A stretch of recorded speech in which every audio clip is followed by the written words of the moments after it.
Gather round and let me tell you a story of realms long forgotten. There are tales of the Forest Kingdom, a place of honour and chivalry, known to some as the Land of the Purple Dragon, but known to all as Cormyr. Hi, I'm Tilda, and I'm playing Hiram, a half-orc paladin. Hi, my name's Carl. I'm playing Cassia Donahue, a human bard. Hi, my name is Anton, and I play Balthazar, a Warforged Cloak of Azuth. Hi, my name is Al, and I'm playing Slate, a changeling druid.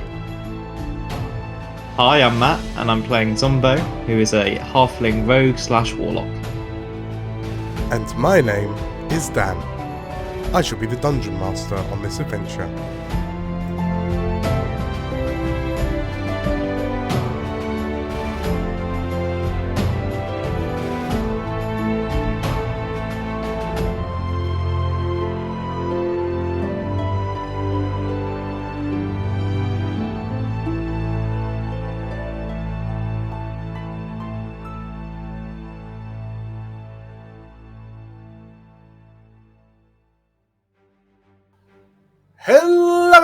Hello! Hi! How's him, Dan? Hi! How's it going? Yeah, it's going well. How are you lot, you devilishly handsome bunch, you? Feeling a lot better now I've been flattered. See, I'm buttoning you up. Yep, you'll need it. What have you done? For I've planned this session. That's what I've done. And you may or may not like me at the end of it.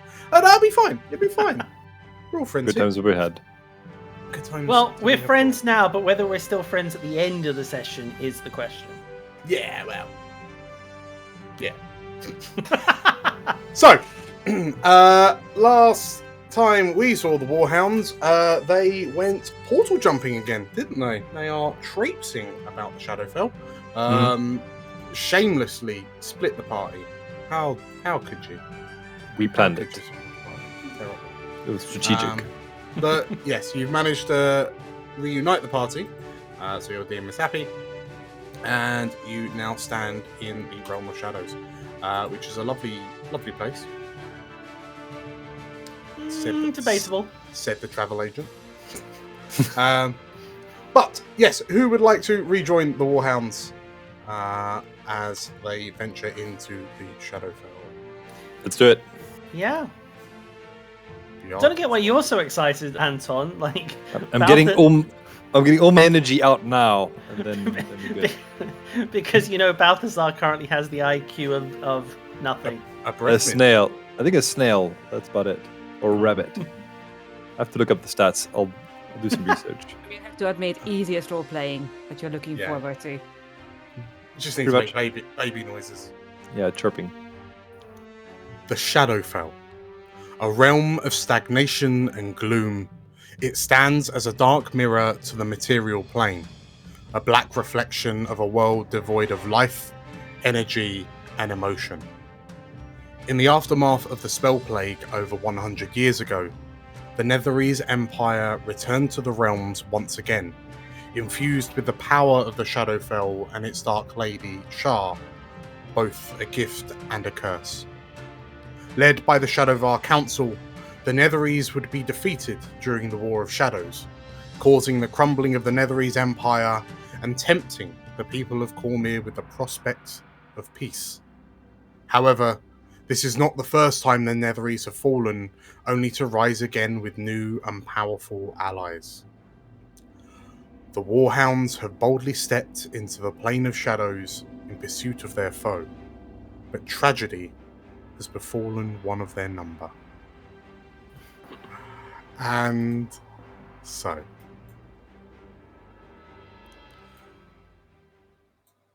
we find the Warhounds spread across the top floor of a slightly ruined and decrepit tower that proves to be a dark parody of the Tower of the Mage Royal in Suzale. You there are heavy breaths that resonate through the halls, and the sounds of grunts and groans as a number of the Warhounds slowly pick themselves up. There's a grinding of rock, Slate, as you pick yourself up from the floor. Your form slowly begins to shift back to its to your original state. There we go. And as as you all kind of turn and look to the portal on the western side of the room, you can see that there's a number of individuals pouring through, led by Katya. In protestation of the bright glowing light coming out of her, Axakas dims the light that she's exuding. And yeah, the Warhounds, you see like Raedra and Magnus kind of give a nod to one another. You see Arian, Axakas, and Helenis come through as well. As you pick yourselves up, you happen to glance through a hole in the a wall of the tower, and you can see what appears to be a sickly, pulsating pink beam of energy rising from the mockery of the throne room, the royal court, up through the sky into the rift overhead, and seemingly spreading out across the city of Suzail. The dark version of Suzail, right? No, it appears to be going through the breach, through the rift in the sky into material world Suzail. Okay. Okay. I gotcha. So look at it. Yes, it would appear that this beam is going through a giant city-sized portal, kind of spreading out across the city. Katya approaches Magnus. It's like, everyone is looking a little banged up, Magnus. Anything you can do? He looks around and let me have a look. And he pulls out a spell book, and He got a cure wounds. I've got 1 cure wounds. I'll step forward and go, Magnus, don't worry, leave this to the professionals. And I'll just kind of get myself a bit more limbered up because, I've been a bit tight on edge, I guess. And I will cast. Well, I'll go right into the center first of everyone. And I will cast Mass Heal Wounds. Ooh. Because Is it mass healing wounds or mass cure wounds? Mass Cure Wounds is what I meant. That's good. Sounds good. Yes, it is. Sounds like something So I'm we going to want. cast that. I think it's a 3d8. It is, and it is big space. And I'll focus it on Hiram because I can see how, on the floor he is. I am very on the floor. It will extend to 6 people, so that will go to Hiram, Balthazar, Emily, Katya, Zumbo, and Helenis obviously looks like she's bashed up a bit. 1, 2, 3, 4, 5, 6. That's your 6. Perfect. That's good then. Yep. As And you... I'll look over and kind of look at Raedra and just be like, sorry. As you cast that spell, the sickle at your side glows, and everyone gets an additional hit point. Oh, so generous, thank you. You are more than welcome. Oh, cheers, Slate. That's better already. Magnus. I'll kind of look sheepishly at Magnus at the same time as well, because it didn't work as well as I hoped it would. So Magnus raises an eyebrow, leans down, pokes Hiram, like places a finger upon Hiram, and gives Hiram an additional 15 hit points with the 2nd level cure wounds. Thank you. And Alright, like show off. he kind of gives you that look. As you're doing this, so Helenis gains plus 14. like as you're saying this, and some of you are kind of looking out, you notice that the portal behind you, the inky veil starts to shimmer erratically, and then it dissipates. Oh no. And as some of you kind of like Axakas turns and, that is not useful. Is She it says, gone? the portal closes. Oh and shit! No. Helenus kind of approaches it and sort of like starts waving her hand through the in the stone archway to see if anything happens, and nothing does. Looking up at the sensor, hoping that the automatic doors kick in. Yes. Yeah. So they're waving at it. And whilst this is happening, Aaron, you hear Aaron say, "How are you doing, big guy?" And he heads over to Balthazar. Balthazar will turn his head and just look at Aaron, staring down at him. So Aaron looks at you and he notices there's a number of kind of scratches across your bodywork, and he kind of gives you a playful little kind of punch on the breastplate. Looks like you gave them a good seeing to, he says with a chuckle. I bop him on the head with my staff. He kind of looks at you a bit weird, and Hiram, you've noticed that. Imagine his eyes are much dimmer than usual. Significantly dim. But Hiram, you notice that Balthazar just seems to be. Well, you saw Balthazar get hit with some sort of spell during the battle, and he seems very quiet. He's actually going to speak up. Like, he got hit with a spell in the fight. I'm not sure. Silence. I don't know. He has not really been himself since then. I don't know if that's because he can't speak or it's just a shock.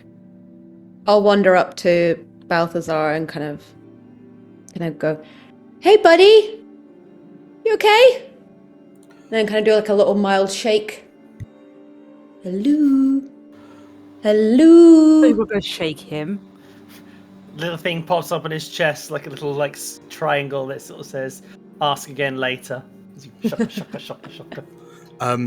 Balthazar turns and regards you, Hi. but Just looks it's done. just this impassive look. Yeah, I don't know how to fix it. Sorry. Okay, so is there something to let- fix? Let me have a quick look.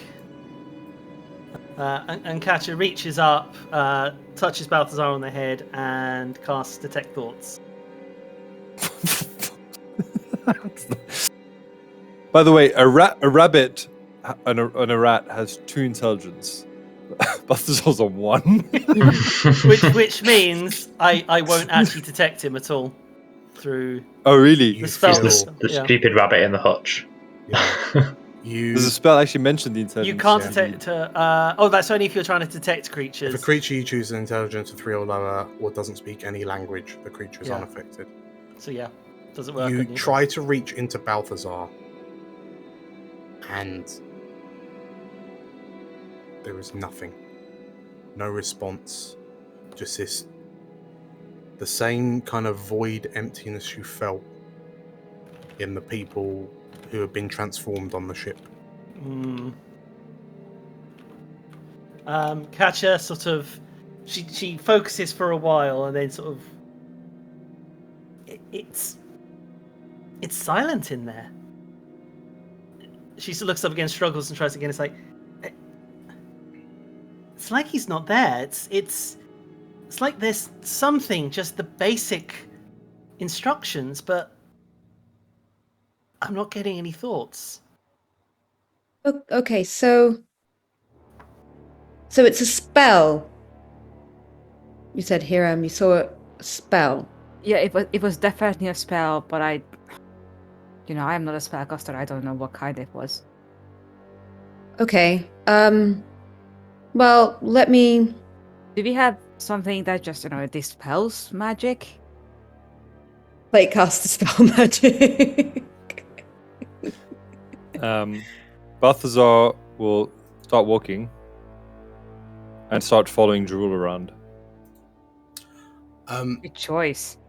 Slate, you reach out and go to kind of dispel any kind of malicious magic hanging around Balthazar. And you realize that there's no magical effect. Oh, Whatever has happened has happened. I don't think this is reversible. This might be permanent.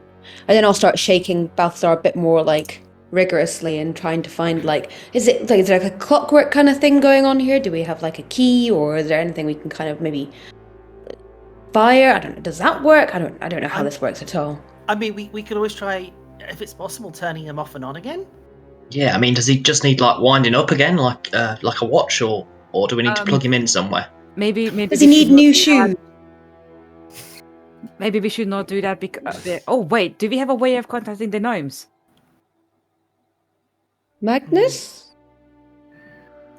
Magnus looks and... You wore one of their exploding collars for a long period of time. You're better connected to them than anyone. Yeah, and that's why I would like to stay as far away from those gnomes as I possibly can. But no, I'm out of sendings. Oh no. Hang on, didn't those gnomes say something about like a catastrophic meltdown, or that he might suddenly break at some point when we first met him? I mean, I'm not saying he didn't get hit by a spell, but a spell. That's what I'm thinking. Like there was nothing. Maybe He wasn't doing anything really. I mean, maybe Zumbo's right. Maybe the spells shorted him out and finally broken him. Magnus watches as Balthazar is now just kind of wandering around. You notice that Balthazar's kind of looking to you all, and there's like an air of recognition upon in Balthazar, but he's not said anything. He's not kind of emoted in any way. And Magnus turns to you, Hiram, and that spell. Describe it to me. What happened? Balthazar did things, and then he turned around and said, "That's enough of you." And I actually have no idea how feeble mind looks like. What are the components for feeble mind? What would he have done? So you remember that the Illithid just kind of reached out. Balthazar went stiff, his head snapped back, and then the Illithid kind of crunched its hand into a fist, and Balthazar's head just kind of snapped, jolted a bit, and then he went limp. Okay, so it looked like he tried to reach into his mind with his hands and then grabbed it. And that's the best way I can describe it. And then he just went offline. Magnus's face goes white. The color drains from his face. Even noticeable, with the lack of saturation in the world around you. I've heard stories of powerful Allophons when they have an interrogation that doesn't go their way, and they know that the person being interrogated is still a threat to the nation. Sometimes they'll do something a bit more permanent. It's called a feeble mind. It magically shatters someone's personality and brain power, their psyche, and renders it's a magical lobotomy. But how? We need to fix it. Yeah, we need to fix it. How do we fix it? Yeah.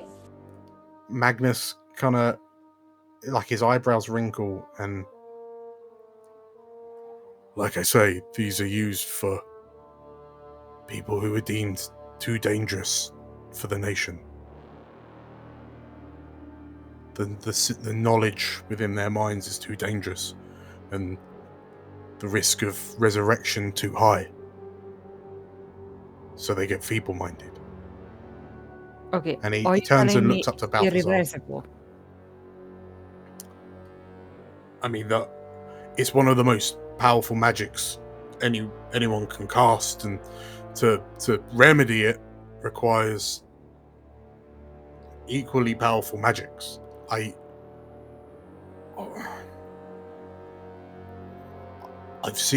only seen one person who's been afflicted with this spell, and I was tempted to deliver them mercy myself, but Magnus shrugs. Maybe it's different. I mean, he's a big walking golem, right? Maybe it's worked a bit different on him. Maybe. Okay, I feel like we definitely should contact the gnomes. They would know more. Raedra kind of tilts her head and how do you propose we do that? The portal is closed. We have no sendings. I'm not saying that I have a solution. It's just We don't need a solution right now. What we do is after. we can fix this after. Yeah. So for now, we can't just leave him here, right? We bring him with us. Yeah. Slate will grab some rope out of their like satchel and like tie it around Balthazar's like wrist, maybe, unless like I don't think the waist would be. Maybe the waist would be okay. Axakas is just kind of like her eyes are following Balthazar as he follows Drool around. You notice there's no kind of excitement or energy in Balthazar. He's just kind of plodding along in a very autonomous kind of way. And Axakas she scrunches her face up, and I can't help but feel that he will become in very useful if he could actually do anything.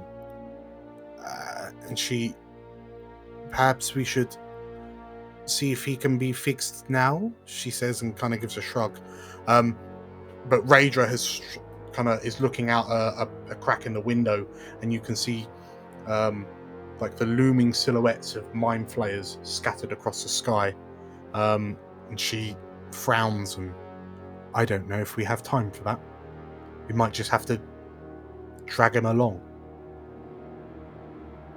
And Magnus turns to the five of you and, well, what do you think we should do? I mean, he's one of the Warhounds. Did you want to try and see if we can fix him now, or the longer we stay here, the more likely we are to get discovered? How does Emily look, Dan? Yeah, she's better. Thank you. Emily. Emily. She's on her side. Emily is still. Hey, okay. She sits up after a little while and makes a noise. Yeah, I think Zombo will be helping her to her feet, and then he turns around to the others and says, well, maybe we ought to pause for a bit anyway, and Iram and Emily don't look so great, and we could do with maybe just an hour's rest, and then in that time, those of us who are up and about can see what we can do for Balthazar, but then if there's no joy, we carry on and just try and get him back to the World Serpent Inn.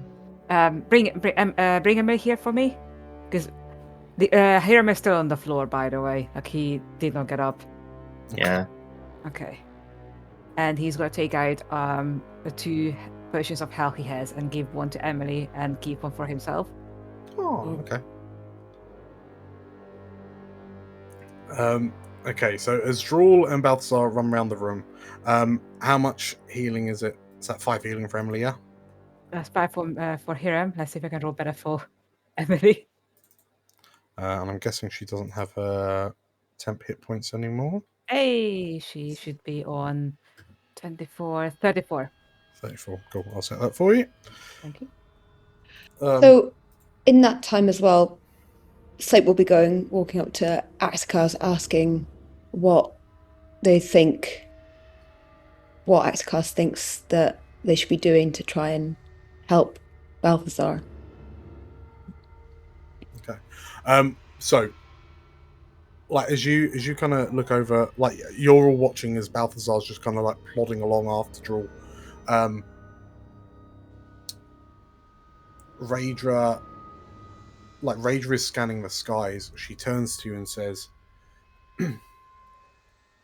there isn't a chance in the Seven Hells that we're going to get an hour's respite with all of them floating above it. She kind of looks around. There's next to no roof, and there's holes in the wall, and we're just sitting ducks up here. But she looks across the city. If we can make it into the royal court, that place is like a labyrinth. We'll be able to find somewhere a bit more discreet and potentially buy ourselves some time. She looks to Balthazar, and if you think you can get him up and running in a few minutes, then we could probably do that before we go, but I don't fancy our chances staying here. Well, it looks like he's just following Drool, so Katia, as long as you can keep Drool close, we should be alright. Yeah, Drool will tend to follow me anyway. He found me in the city after I fell off the airship, so I just got to trust his nose. That's a good point. You all won. None of you really knew what happened to Katia, apart from... Oh, no, I suppose you had the WhatsApp group. You had the chat room. The chat room fell apart when we got into the... Yeah. Another... Chat room fell apart. But I guess what we would have surmised is that she managed to get through because she's here now. And she also met up with the Star Wars adventurers. Yeah. I feel like anything else we can cover later when we are not Yes. in mortal danger. So, yeah, Magnus looks to you and kind of asks to confirm, what do you want to do, Warhounds? Do you want to press on to the royal courts, or do you want to try and get Balthazar up and running first? Let's go to the royal court and see what we can do there. Okay. Yeah. In which case, Raedra looks to, looks down, out of the tower and sort of like gauging it. You know, the tower, the Mage Royal's tower, is part of the royal court complex, and she says, from what we saw, walking along the streets would be a death sentence, but there is a direct route. And she looks to you all and then points to the ramparts that run from the Mage Tower pretty much through to the main building of the Royal Courts. It's the most direct route. There'll be relatively little obstacles apart from any aerial visitors that we might have. But the quicker we can get to the Royal Court, the quicker we can lose ourselves in its twisting rooms and corridors. Surely staying covered would be better here. She kind of looks at you, and the horrors that we saw in the streets, at least with the ramparts, as long as we can keep a pace up, we should be able to. It's not that far, she says, like pulling her face. You can see she's not 100% confident in her words, but looking at it, it's a distance, but you might be able to make it. Some of you may die. But that's the risk I am willing to make. DM Dan, obviously there are bookcases in here. Are they pretty full, or are they pretty sort of tatty and? The vast majority of the books are kind of old, like moth-bitten, they're kind of decayed, almost like they've been afflicted by mold. But what was it that you're looking for? Well, Katra was going to sort of suggest that possibly the two Axakas and Magnus stay with her for a second, while they, seeing as this is effectively the Mage Royal's shadow counterpart, maybe there might be some spells in here they can make use of, and they can catch up if needs be. Sure. Well, in which case, as you kind of have a quick little glance around there, you notice that, you leaf through a couple of the books, and you see on a table there's a map, and to look at it initially, you kind of go, "Oh, it's Suzail," but then you realise, no, it's this place, and it is named Nu Zinlenal. Spelt Nu Zinlenal. Says Emily. And I wonder what happened to old Zinlenal. anyone who's interested can roll me a history check. Yeah, go on then. Oh, yes, my Yeah. greatest skill. Yeah, not mine either. That is exactly on point, I think. Yeah. 20. 1. Okay. So Balthazar. 20, 21, 3, 1, and 1. Okay, cool. Katya, you your eyes widen as you read the name News in Lenel. Because as Slate says out loud what happened to the old one, you recognize Zin, you know that Zin Lenel was a Netherese empire of ancient times. Of some considerable time ago. In fact, it's one of the first flying enclaves of Netheril. One of the first flying cities. And you heard it because it was its shattered ruins were relatively recently discovered. Very, very recently. And looking through it, you can't help but feel a chill go down your spine at the thought of a new Zinlenal, given everything that's going on. Well, I'm only just hoping that this Zinlenal doesn't end up like the last one and floating across the world, dropping its magics on it. Ooh. Wait, does that mean this place is quite archaeologically important? Does it mean if we take some stuff when we get back home that we could flog I think that thing over there and I'd be worried it would sun bleach if we took it over. Expose it to just the littlest of sunshine, it would just turn to dust. So, Yeah. just to confirm, are you looking to loot this place? Well, we're here. We may as well, take advantage of the situation. And also, then it means we're looking forward to when we get back home. Unfortunately, I think I have nothing to say, to be honest with you.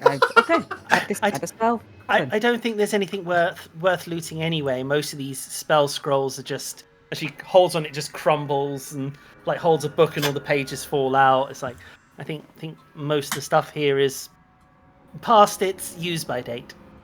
Well, we were going to be soon as well, aren't we, Raidra, if we stick around? So maybe, should we just get running? Yeah. Yeah. Maybe a couple of us sneakier ones go ahead and check the coast is clear. Okay. She nods and looks at you expectantly, Zumbo.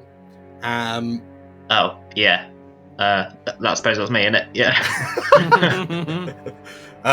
So Zumbo, as you kind of you peer around the tower and you make your way down the staircase to the floor below, and kind of looking about, you see that there is a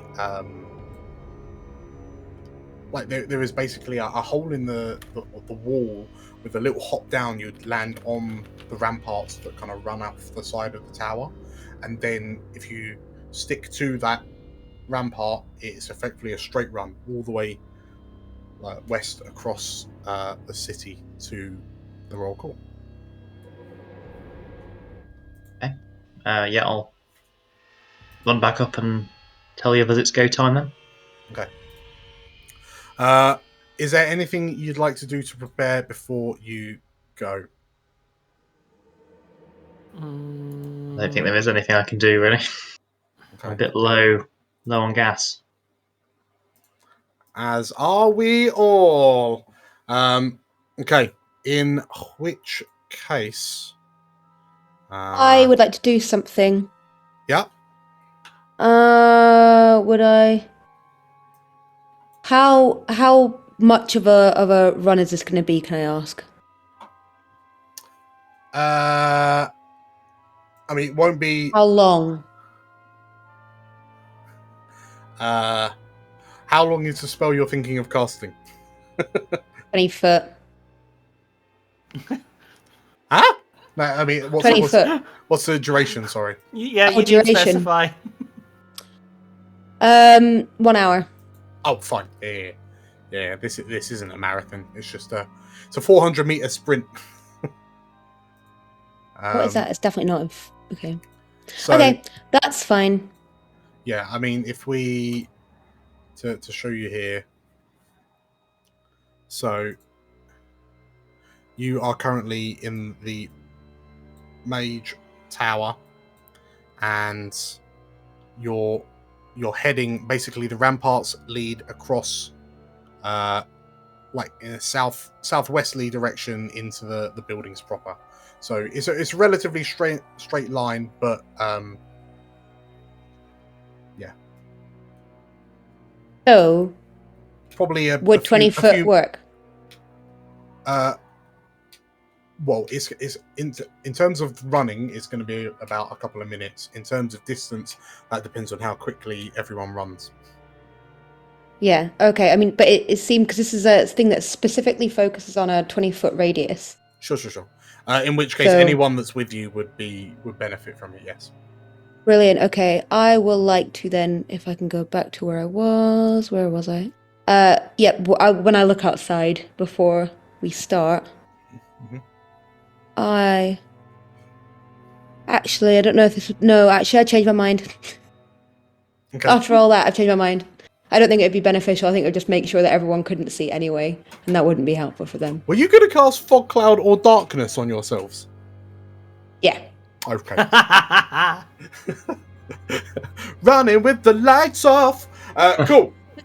Good luck, guys. We're I'll doing leave fucking, that. fucking, was it Bird Box or something, isn't it? Like, Yes. don't look, it's not a problem then.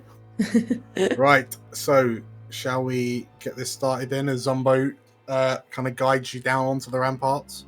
Yep. Mhm. Okay. No, we're good. Best and better. What color are the ramparts, by the way?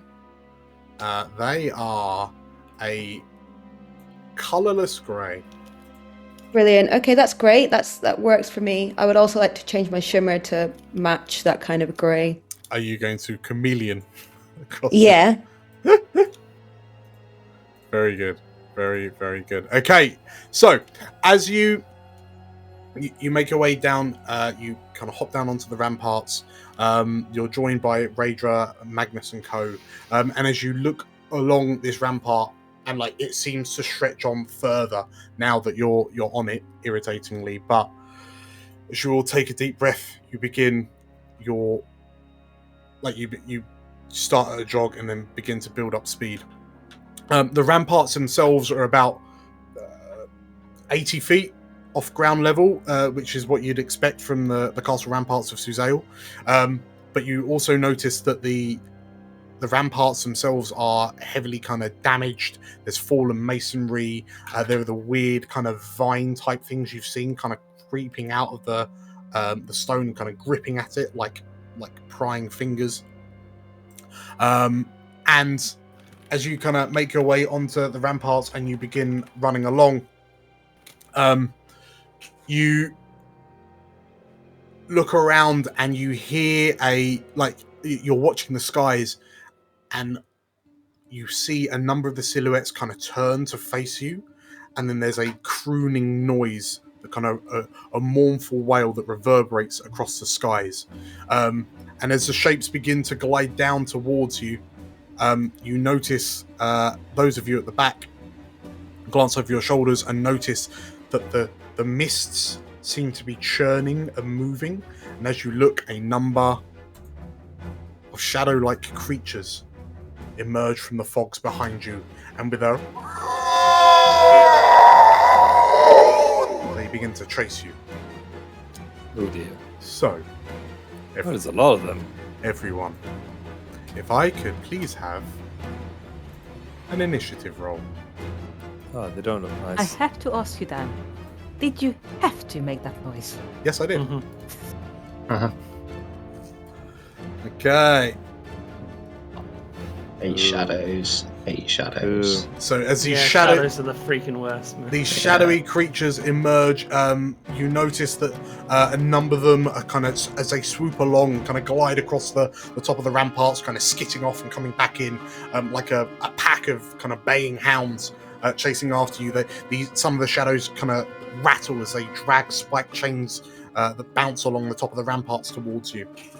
And as you run, you realize that this tide of shadows is relentless, and that falling in amongst their number would be very bad for one's health. So really, it's just a case of trying to stay ahead of the pack. So we are using our standard kind of chase rules. So we will be making move checks, which are athletics or acrobatics. The DC is based on your movement speeds. So the quicker you are, the easier you are to pass the moves check. Dashing gives you advantage on the move checks. There will be some obstacles in your way. If you pass the test, you stay in the segment you're in. If you fail the test, you fall back. If you pass by 5 or more, you go forward. And the aim of the game is to stay ahead of these shadows. So do not fall back into the shadows at the back of the pack. So the Dementors. Okay. So first up, Zumbo.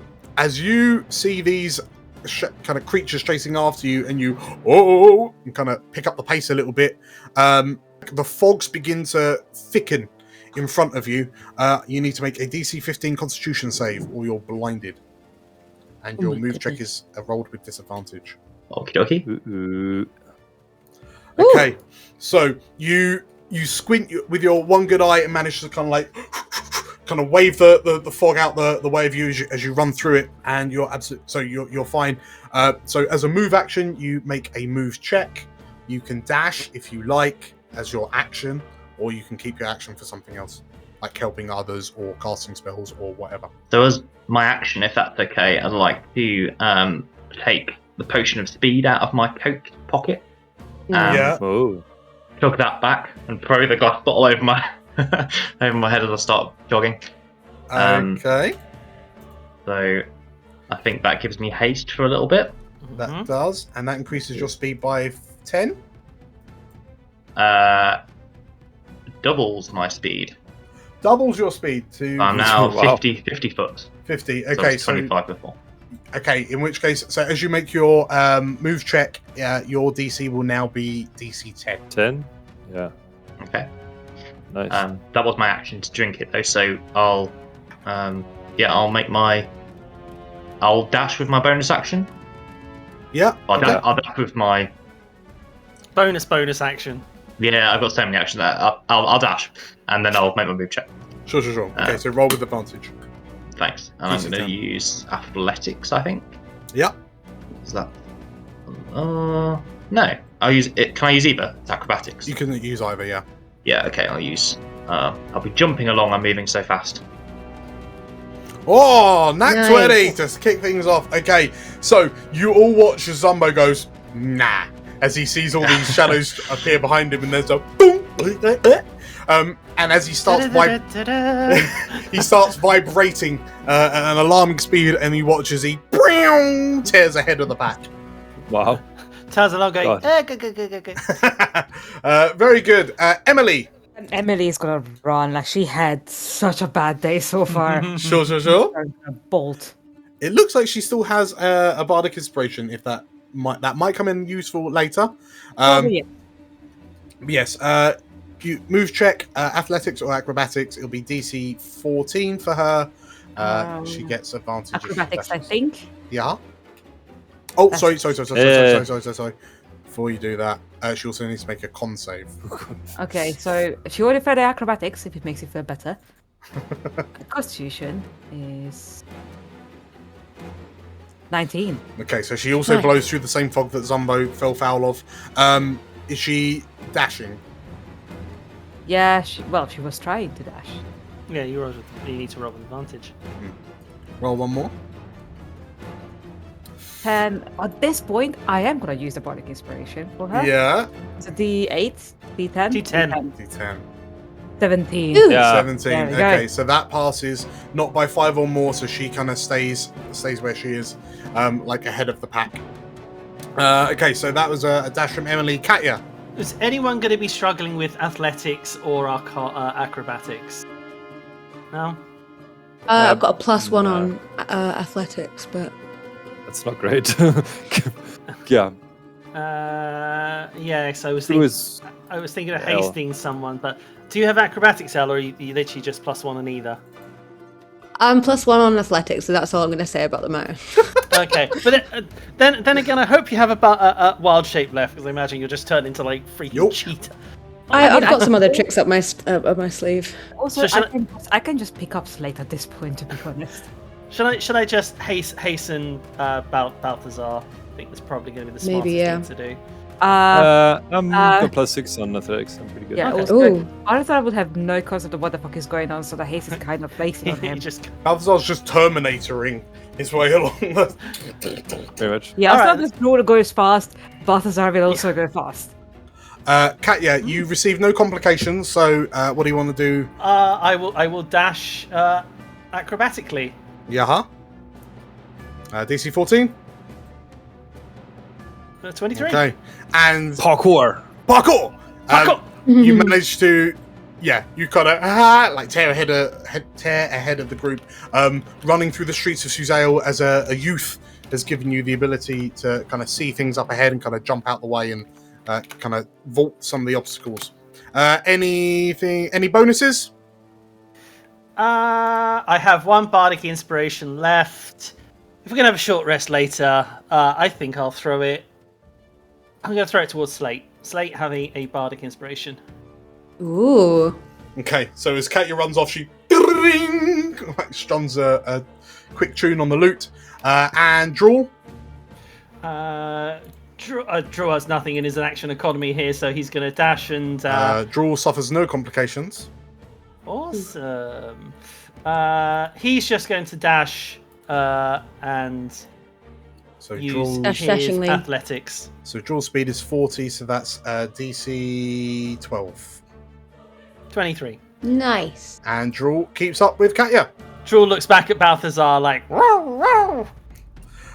Meanwhile, Balthazar, you receive no complication. What do you do? Sweet. Athletics. Are you dashing? I do. We'll do, yes. Right, sorry. Advantage. Ooh, Oh, okay. And Balthazar heartily chases after Draw to keep up. Hiram, your complication is nothing. Excellent. Zumbo and Emily have wafted all of the fog out of the way, evidently. Emily didn't go that far, did she? She's kind of keeping up with the pack, but everyone else is pulling ahead of her. Okay. Can I pick her up, just and run? Yeah. Okay, what would you like me to roll for that one? Well, you can grab her. I will say that sprinting with Emily is going to reduce your speed by 5.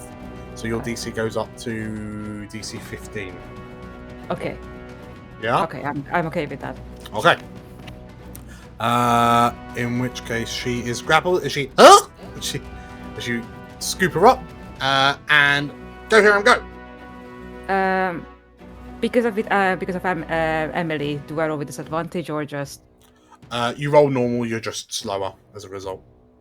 okay? 17. 17. Okay, so you keep up pace, so you don't go any further forward, but you've got her under your arm. And last but not least, Slate. Okay. So Slate, as everyone starts running along, like as they clear, you emerge from the fog. Some of the vines kind of reach up to grab at you as you go past. So I need you to make a dexterity an acrobatics or athletics check to avoid or break through the vines. Okay. Ooh. Okay, so as it currently stands, you will make your move check with disadvantage. Obviously, Sure. you can dash to give yourself to even it out. If I cast jump on myself, Yeah. can I jump forward? Super Mario triple jump. Woo! You wouldn't be able to jump. This chick's out. You wouldn't be able to jump. Like, you would be able to jump forward, but you'll go no faster than if you're running. But there will be some things. I will give you advantage on some obstacles if you roll them. If you have jump, because you can jump over them much more easily. Yeah, why not? I'll just do it at first level. Okay. Sure. Okay. So you cast jump on yourself. You feel lighter on your feet, but please make me a move check with disadvantage. DC 14. Ooh. Oops. Oops, Vape's getting eaten. Do you want to use your bardic inspiration? You'll need to roll a 5 or more. I mean, there's no harm in trying, Do you? right? Yeah. So what is it, DC 10, did you say? Just a Is it? 10. D10, Roll yeah. D10, yeah.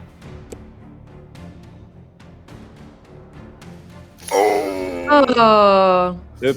Okay, so it's like you cast as you go to cast a spell on yourself, you kind of get tangled in the roots, and you kind of stumble and trip a few steps, and you notice as you glance over your shoulder that the shadows are beginning to catch up. Oop. Okay, so at the top of the next round, Zumbo, as you look up, you can see some of the shapes materialize, and a number of mind flayers drift overhead and start kind of levitating along the ramparts, and you can see them kind of like floating along to keep up with you. And you notice them raising their fingers to their heads, and you recognize that as what they do before they cast a mind blast. And you have Are you not happy with just the shadows, Dan? And you realize, you have a feeling that if you stay level with these mind flayers at the end of the turn, you're gonna get mind blasted. Oh my god. So you do not want to be level with the mind flayers at the end of turn. You can voluntarily fail your move check, or you can push on, or you can just eat a mind blast, you know? But Zumbo, Just eat it. as you see these mind flayers floating alongside the ramparts, there are no other complications. What do you do? So, noticing the mind flayers, he'll shout at you to watch out, pointing to them, and then he's gonna carry on running. I'm gonna dash with my haste action. If that's all right. Mm-hmm. So, let's do acrobatics again. Yeah. 27. Okay, you see the mind flayers and you think, oh nope, double nope, and you shoot ahead of their kind of projected area.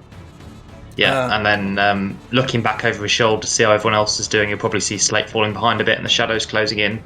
And using his normal action, he's going to throw some Eldritch Blast at the shadows as they get close to Slate to try and knock them back. Ooh, okay. Roll me to hit. So 26 and Ooh. 20. Oh, quick! And a crit. Oh, Very nice. Okay. No need to roll the damage. So as you kind of look over your shoulder and like Betty fires out 2 bolts of water that arc over everyone's heads. They crash into 2 of the shadows, which kind of dissipate into like mist and smoke. Worryingly, they're then replaced by 2 more as the kind of the stampede carries on. But you notice that in the confusion, everyone they have been slowed down. So Slate, you're going to get advantage on your move check next turn. Thank you. I'll say from the Okay. rear. And The yeah, just carry vanguard. on running. Okay, Emily. Emily is being carried, so she doesn't really need to roll for dashing, right? Of course, yeah, that is correct. She can do so. The the distance between us and the shadows at the moment is, you said, about 30 feet? They're about 60 feet away, give or take. 60 feet, that's... Yeah, let's pretend that each of these is like 30 foot wide. That's a bit far. That's a bit far. That's annoying. You can tell Hiram to slow down. You are very funny. Yeah. But the Illithids are about 30 feet. Yes. Okay. And up. So And they're up. 60 feet away because that's the range of Mind Blast. You really don't want me to do things here, do you? No. They're 59 feet away, Tilda. Thank you. Question for you. Yeah. For throwing things. Yeah. What is the maximum distance that I can do without having disadvantage? You can throw like a dagger 20 feet. 60 Are you going to feet. throw Emily at the mind flares? Emily is the one going to say absolutely not. But with the crossbows, she is going to take just a normal shot at one of them. Okay. Just to see what happens. 21. Sorry, disadvantage because you're being jostled. Okay. 13. Okay. So, as she, like, Emily aims from, like, under Hiram's arm, and as she goes to fire the shot, Hiram has to kind of jump over a bit of rubble, and the shot just misses one of the mind flayers. Yes, she will look down and go, a bit more steady, please. Anything else, Emily? I'm surprised she's not getting onto his back and using his head as a rest. Katya, there are some mind flayers about 59 feet away from you, and they appear to be charging up a mind blast. You suffer no complications. What do you do? Yeah, she looks at that and she's like, nope, nope, nope, nope, nope, nope, nope, nope, nope, and dashes. Okay. Yeah. As she pull ahead, and anything else with a bonus? Nothing really that I can do anymore. I'm out of bardics. Okay. So... Draw. Draw's going to basically repeat the process, barking for Balthazar to keep up. That is a Pass. big pass, yes, because he's 40 foot. Okay, so Draw like vaults over a crack in the, like a hole in the floor, and keeps up with you. Balthazar, your friend has run off. Gotta follow the wolf. So bear in mind, if you Oh, so we 25. Okay, yeah, Balthazar. follow the wolf. Symmetrical. Dum dum dum dum dum. Like Balthazar's feet crack the flagstones as he runs. Okay, Hiram. If you sorry, Balthazar, you suffer no complication. That's handy. Hiram, you suffer no complications. If you do a big pass on your move check, you don't have to move forward. Okay, let's try. So it'd be DC. Oh, that's fine. I was gonna say. Either way, I think I'm good. Yes, DC 15 because you're a bit slower. Okay, so there's a big burst of speed, and you begin to pull ahead with Emily. Do you want to go forward into the next segment? No. Okay, No, so you run forward, and then you oh no, and you back away again. Cool. Anything else? Can I just give some inspirational words to Slade? You can? Yeah, sure. Yeah, just come on, Slade. Move your bleeding ass! Slate, you, inspired by Hiram's words, suffer no complication. What do you do? Excellent. I'm gonna dash as quickly as I can, and I've got the help of Zumbo there, right? Yeah. So...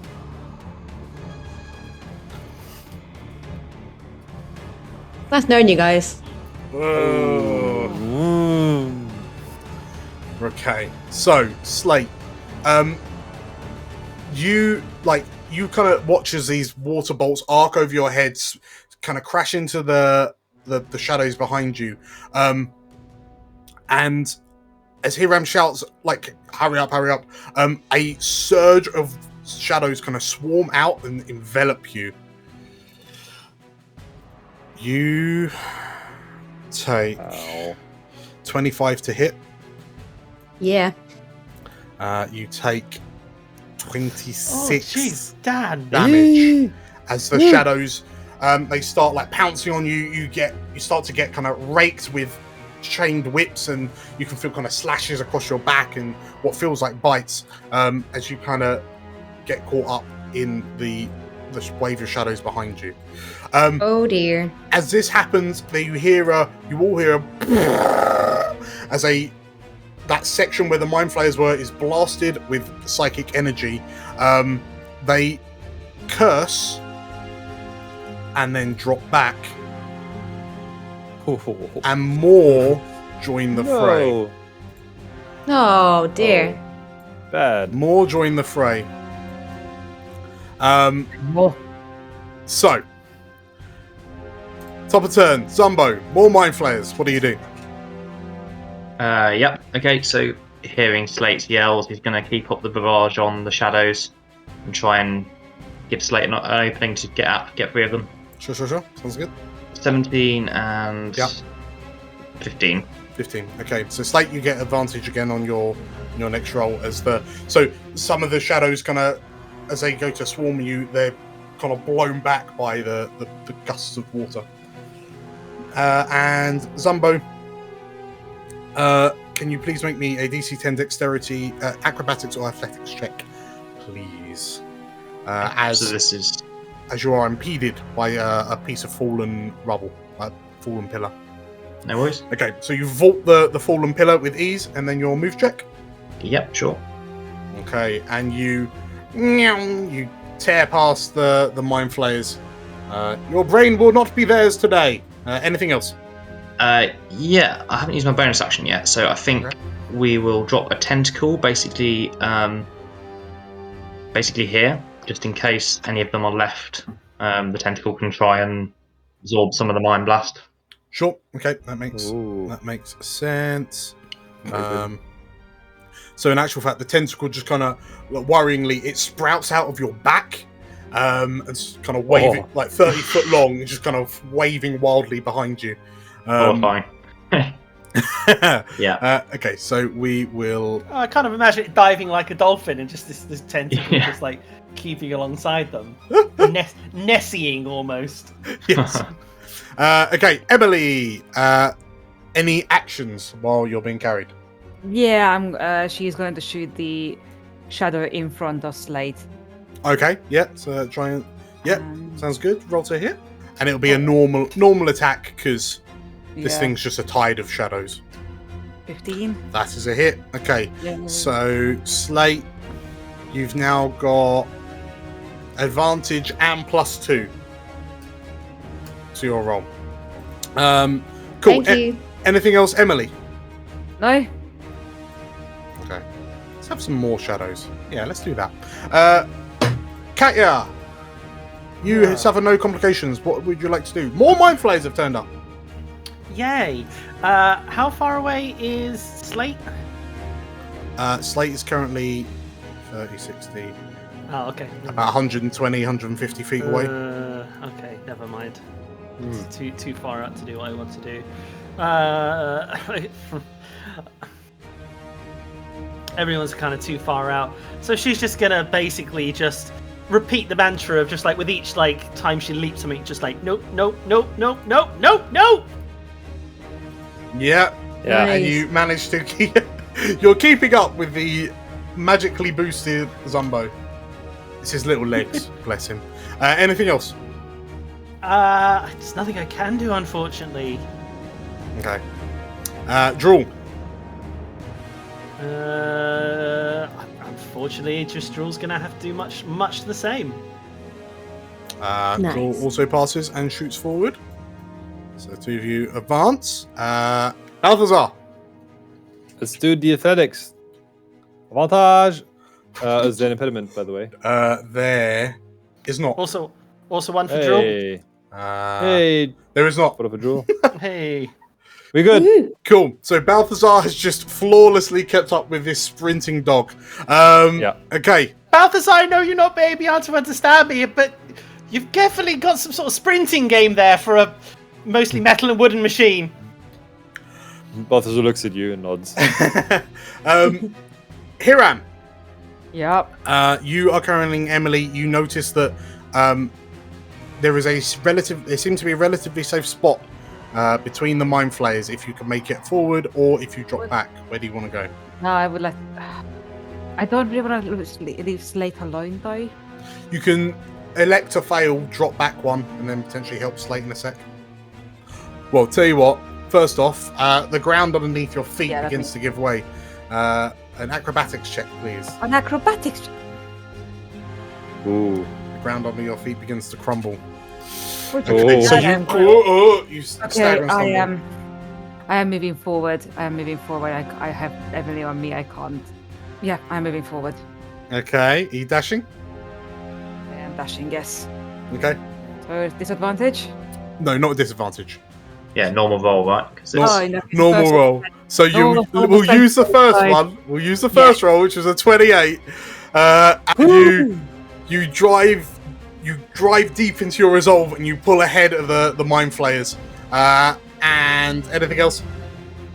I think that's plenty of excitement for one turn. Slate. Come on, Come on, El. You Slade. can do it. You have advantage. You have +2. Oh no, Dan!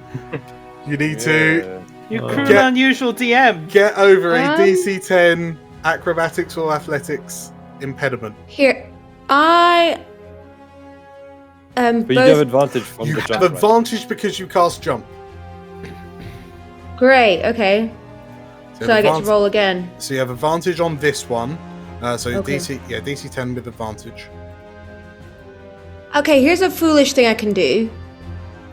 Can I eat my pipeweed? Hey? Twinkling pipeweed. What? So you can go out in a blaze of glory? Yeah. Go out blazed. It gives me advantage on ability checks and saving throws for one ability score of my choice. Oh, nice. That's all I need. I hope. That was a proper what the fuck moment from Dan. I had no Yeah. idea that this thing even have rules. Yeah, sure. You do already have advantage on both your rolls. Yeah, though. I mean, for this one I'll be fine, but I'm just gonna. Yeah, Am I using the okay. right one? Yeah. So you eat your Finally. twinkling pipeweed. Well, Okay. I'll have I'll make the run first. Okay. So yeah, with your magically powered jumps, you manage to bound over the impediment. Roll me. Okay, with the twinkling pipe lead, that's now double advantage. So let's say. I feel like everyone would be looking back, especially here, and be like, "What are you doing?" Okay, so let's call it advantage +5. Okay, sweet. I would love it if Slate was literally just getting a pipe right now and running with a pipe like as a steam train. Like, The Okay. contact details for El's pipeweed dealer will be in the comments if anyone is interested. Subscribe to find out more. Whew.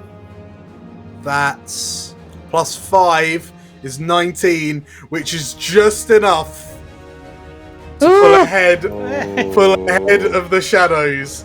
Okay. God. So, Slate, as you start chewing on this magical pipeweed, you I see knew that that would come in handy.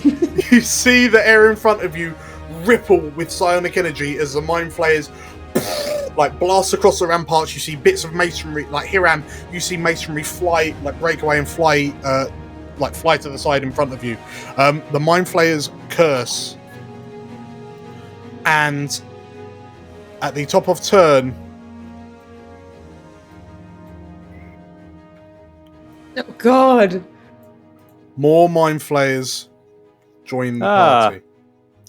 party. it's And you realize that you are near the end. You can see the royal court.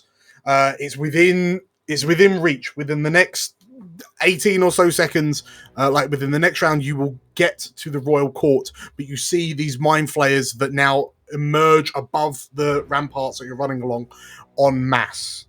I feel like, mindfulness on every single line we can stand in is a bit much. Yeah, well, we are in their stronghold.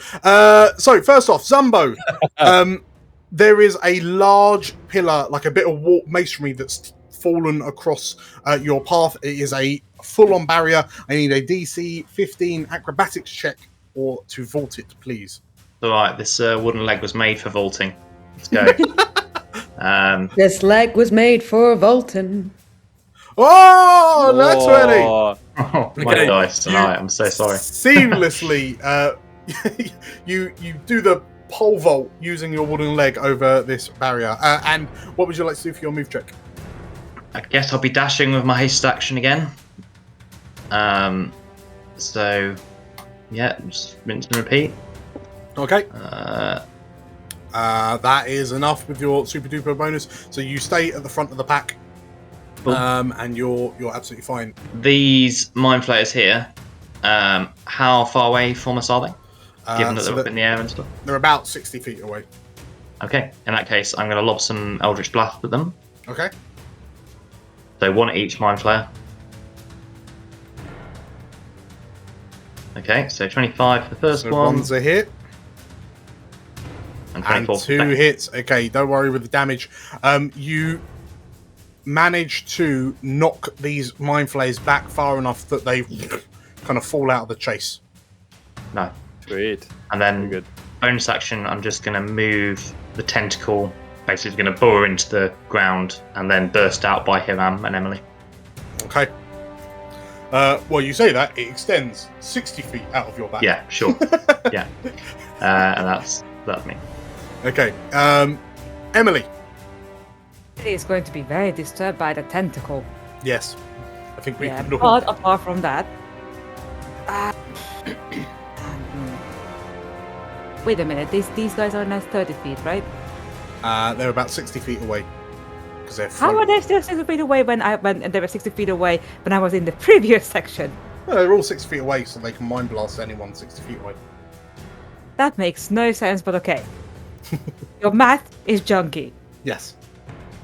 Okay, Emily's gonna shoot Dan. AC 50. I mean, the crossbow's in range of the mind flayers. Yeah. Okay, she's gonna shoot the man players. 14. That is a quick timer. You fire the crossbow bolt, it flies up and glances off the breastplate of the mind flayer. The mind flayer rocks and then like turns to look at you. His tentacles wave.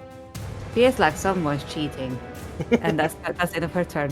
Okay, Katya. I'm pretty safe here, aren't I? So I don't need to sort of like dash or do anything. You just need to not fail. Just need to not fail. Which, honestly, with... Ooh. What were you about to say? Of all the things, I have a plus 10. And I roll a goddamn 2. Well, got I'll tell you inspiration. what. Well, That was there we your go. that was your that was that. impediment, clearly. That's my impediment. That's more like it. Jeez. Shammy kid. Like my bloody it's a double. I have double proficiency in this. Anything else, Katya? I still have actually technically an action, but everyone's too far away for me to do anything with You it. can voluntarily fall back if you like. I would rather not. Thank you. Okay. Yeah, Do haste the only has. help action? Maybe I don't know how that would work. Everyone's Not- so far away. Yeah. Okay, draw. Oh wait, no, wait. It's a long shot. But how far away is this mind flayer? 30, 60, like 120 feet. Oh, perfect. I know this is something stupid because I'll probably pass this anyway. But she looks back and is like, the mind flayer next to you is your enemy. Okay. So DC 17 intelligence. It has magic resistance. Yeah, of course it does. It passes. Oh well. Right. It kind of it resists your psionic attempts to probe into its mind. Anything else, Katya? No, that was it. As I said, it was a A Hail Mary. long shot. Yeah. Drawl. Drawl also hits an impediment, same as Katya, Oh. which he Nice. vaults over. And then he'll dash. Yeah. Okay. Front of the pack. Balthazar. Follow the doggo. As you follow the doggo, the impediment that Drawl jumps off, the ground beneath your feet begins to crumble away. Can I have Oh. an acrobatics check? DC 10. Acrobatics, you said. Yes, please. Okay, that is a normal. That is mucho fail. Okay, you make the move check with disadvantage. So straight roll if I'm If you're dashing. dashing, right? Oh no, Oh, no. Doggo! Balthazar, your foot goes through the crumbling stone of the rampart floor, and Yeah. the time it takes you to kind of wrench your foot free, you notice that you see this kind of red-headed creature and the four-legged creature kind of running off. And as you fall back, wait, no. as you fall back, you don't realize the impending danger you're now in. I'm basically the Iron Giant. That's what I am. Hiram, you suffer no complications. What would you like to do? We need to run. I need to run fast. Yeah. I need to dash. Because there's nowhere safe. On the plus side, at least you get +3 bonus to Mind Blast because you're a paladin. Yeah, come join me. Give me +3. Sure. Okay. Am I rolling with anything or just normal? Just normal. Yeah, so you can roll advantage if you're dashing. I was gonna put it back. Can I get that advantage from somewhere? Just pluck it out from the air. Oh look! 21. Okay. Ooh. You manage to up, and you catch up with Balthazar, who appears to kind of. Yeah, that does not help me, because I'm not going to lie, a Mind Blast might just get rid of me at this point. Quite possibly. Thank you for confirming that, DM. I'm so happy I'm in right. three plans. I am a font of information. Anything else here, Ram? Yeah. Right. Okay. It's late. Ooh. You also face some uneven ground. The ramparts seem to be completely crumbling away. Can I have a acrobatics check, please? Oh no, not an acrobatics check. You have advantage to this because you cast jump. What about the pipeweed? Yeah. Would it level out to normal? Yeah, you'd have disadvantage on acrobatics. Because of the pipeweed. Just Uh, you're fine. Yeah. Okay, Slate. What would you like to do for your move check? You have Oh, advantage just- because of the pipeweed. I am just gonna do a big old run. Oh. Oh.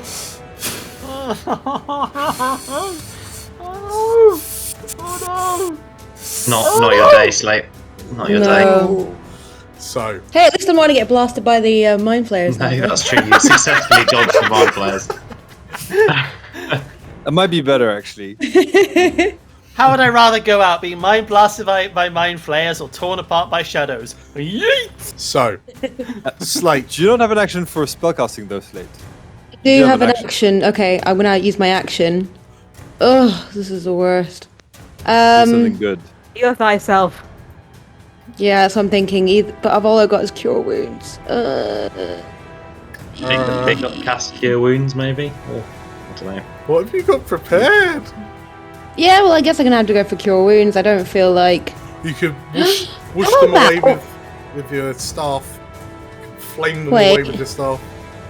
I should have cast haste. If I cast the bestial spirit, could I ride that into the dawn?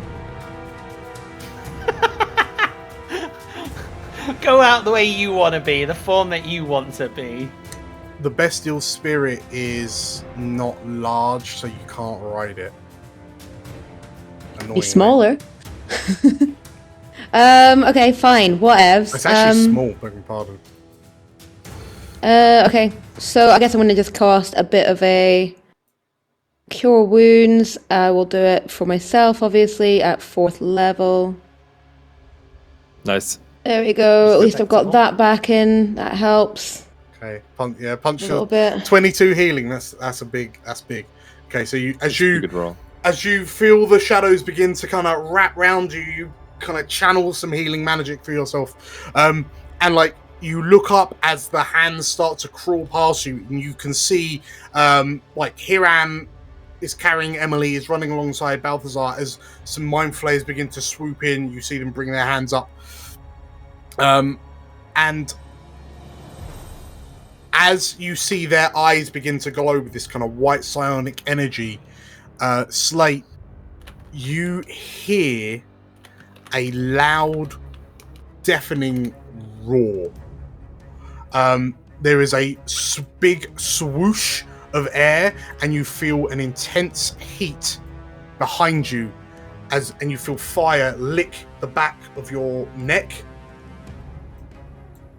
as a number of red dragons ridden by Githyanki swoop in, and from the clouds plunges Kartanoth atop this scarred red dragon, swinging like with Argentus held up high. And as the Mind Flayers go to blast you, Hiram, Kartanoth swings past and takes the head off one. The dragon clamps down on the face of the second, shakes it around like a ragdoll, and then tosses the Mind Flayer away.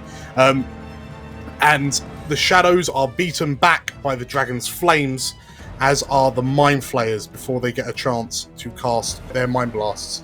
And as the dragons kind of weave around you and provide a slight escort, Kartanoth shouts down to you, Hiram, I consider this a favor that you owe me, he shouts as he pulls back on the dragon, swings round, barrels into This another. is the minimum you should be doing as an ally. Kartanoth looks over his shoulder, shouts something in Gith to the rider behind him, and Slate, you feel a claw wrap round your midriff as you're grabbed by a red dragon. I'm flying! I'll do that thing, like that sloth that, gets lifted up to the other side of the road, just, spreads out and, goes, yeah! And as the dragons kind of speed up to catch up with the rest, you look and you see this kind of wall of Mind Flayers kind of float down from the skies. And you hear this rumbling within the dragon's throat as it illuminates, and there's a gout of flame as the dragon breathes fire across the Mind Flayers and crashes into the ones that haven't gotten out of the way. As the dragons kind of catch up with you lot who are at the front of the pack, the Mind Flayers kind of scatter to the winds as the remaining Githyanki, like Kartanoth's Githyanki fighters, distract them. The shadows are kind of stopped by a wall of dragon flame. And you hear kind of cries from Magnus and Raedra as they point out that the royal court is within sight, and they stop as they kind of they descend some stairs down into the court. And Kartanoth kind of turns round, and the dragon kind of hovers backwards a little bit as he looks to you, Hiram. As he does, yeah. Can I lift Orbin and just and make it light up? Hey, look it! So Kartanoth looks to you as you run past, holding Orbin above your head, and he shouts out, "It looks good, but I promise to honor your history," he says, and with a flick, he swipes the Mind Flayer Ica off the blade, and it gleams with this kind of psionic energy as his powers interact with the silver of your blade. It's in good hands. And he, Kartanoth kind of stops. The dragons kind of close around him, and he shouts to you, "You go! We will hold them back!" And with a roar, the horde of dragons swoops back up into the sky towards a nearby Nautilid, and you hear him shout, "The hunt begins!" And as you descend down into the royal courts, let's grab a 10-minute break. Woo! Woohoo! Nice. Oh, we made it. That was very close. I will see you all in 10. Um, Bye. Right, Slate, attention. You're the only person on this here boat without a clearly defined role. I'm the captain, obviously. Iram's first mate. Catty tells the stories, and even Balthazar, he makes a great anchor. What's your role in this here crew? Oh, recruitment. There's a like button just there. Oh, and next to that is this magical subscribe button. Now that's a really important button. If you press that button, then you'll be able to follow us all the way across the seas. Slate, I think you might have some potential after all. Aha! Welcome back, everybody. That was close, wasn't it? Yeah, it was. Just a bit. Definitely feeling it. You all thought I was a big, mean, gribbly DM, didn't you? We thought you were a meanie. You are a big gribbly DM. I am a big, mean, gribbly DM. But that is beside the point. You have successfully made it across the ramparts with the aid of the surprise intervention of Cutanoff and the surviving Githyanki Dragon Riders. And as such, you have made it down into the royal court. So, we rejoin the Warhounds. As you descend some rickety, kind of worn stairs into the royal courts proper. For all of you except Raedra, I think this will be new territory, because this is far from like the public access of the royal courts, for sure. But as you descend kind of into darkness, into the compound proper, you see even Raedra kind of stop and kind of look backwards and forwards a bit confused, and like as she's conjuring up her memories before turning in this way, she says, kind of leading you in. You can hear If she has a "I have no memory of this place" moment, I'm gonna. You can hear the screams and shrieks and roars of the dragons and the Illithids kind of disappear and get quieter behind you as you carry on. But you eventually kind of work your way down, and this place is labyrinthine. There are, like, architecturally, this seems almost deliberately hard to navigate. And for those of you more of a more military persuasion, you can't help but think maybe if this kind of makes the compound a bit more easily to defend, in case it might kind of confuse and turn around attackers. But before long, Raedra seems to have got her bearings. You find your way into what appears to be a large dining hall of sorts. And as you kind of make your way in, Raedra kind of looks around and, like, you stop to... She kind of holds a hand up for you all to be quiet for a moment. And as you all listen, all you can hear is the sound of the creaking floorboards under your feet. The kind of pervasive groaning of the world around you, and your own heavy breathing as you try to catch your breaths. And she turns to you and, "I think we're safe," she says. And with that, she kind of picks a chair up. So this dining hall, it's extremely kind of long. The floorboards under your feet look rotten and kind of broken in places. There's a large hearth fire on the right-hand wall that doesn't look like it's been lit for a significantly long time. A number of pillars rise up from floor to ceiling to hold this lofty kind of arched roof, which, given everything else, is in surprisingly good state.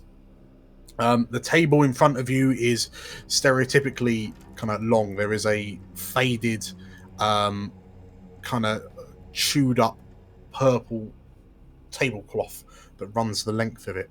And around the table are a number of chairs. Some are broken, some are knocked over, some are tucked in lightly. And you see from the entrance you made your way through, you see 5 other entrances to this room. But Raedra kind of like directs Magnus and Helenus and Axicas, and they kind of check the other doors, and they kind of close them, nod their heads. And yeah, Raedra turns to you and, "We're safe. We can get some rest." Okay. Magnus looks at you and, "Is everyone all right? It was pretty rough out there." Had better days. Definitely not my best time, but well, I'm here. Really appreciate the suggestion of running over the ramparts, Raedra. Great one. Shall we just make sure that these doors are covered with some chairs, maybe, rather than just checking that they're okay? Raedra Raedra nods, and again, Aaron, Helenus, Axcas, they all begin to kind of move chairs to the 6 kind of doorways, to kind of prop them up to barricade them somewhat. And as you kind of spread around, like Balthazar just kind of stands idly in the just off to the middle of the room as you all kind of fan out, and yeah. So as everyone kind of, as Magnus checks you over, Raedra takes a seat, like she rubs her head, and by my reckoning, we're not overly far from the throne room. The problem is, I don't really know what's between us and it.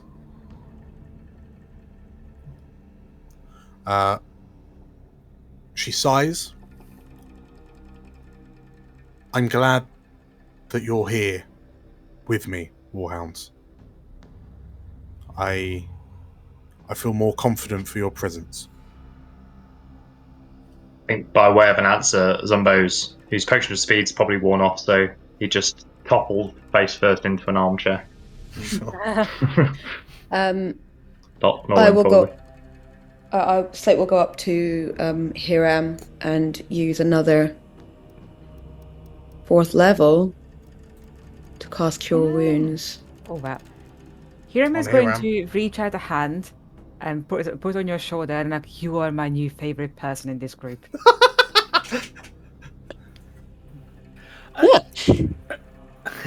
That's a quick question, Matt. The temporary max hit points that you gave us, are they still running, or are they finished now? It's not max, it's just temporary HP, so as soon as you lose them, they're gone. Where did we get a max HP? I think somebody aided us, maybe Balthazar. Balthazar cast aid at That's some point. long, probably since faded, hasn't it? Last 8 hours. Yeah. Oh, okay. So, okay, cool. So still got 15 extra. Doesn't require max. concentration, does it? No. Well. Aaron comes around to you all, and this place looks quite well defendable.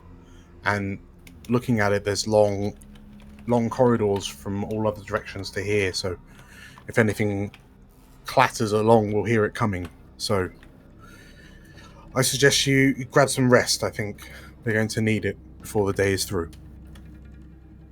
And he nods to you and kind of starts kind of tending to wounds as best he can, for anyone that's got any boo-boos. Helenus and Axacas are kind of over in the corner talking to one another, and Helenus turns and kind of announces, "We're going to scout ahead, see what's up, and see if there's any surprises for us between here and the throne room." What about Balthazar? Axacas looks a bit forlorn and, well, I feel there is nothing I can do for him here, but if we can be prepared for what is to come, then we can plan better. And she looks over at Balthazar, who's just is stoically just stood in the room. And she says, "Look at him, he's not getting up to any trouble," she says, with this kind of dry smirk. Raedra nods, and the 2 women sneak out of one of the doors and disappear. Yeah, I mean, I'm not sure. I'm not sure if I want to joke about one of our friends being basically not himself anymore, but clearly I'm in the wrong. Axcas is a funny one, yeah. So, as you all kind of settle in, is there anything? Are there any discussions or conversations that you want to have amongst yourselves?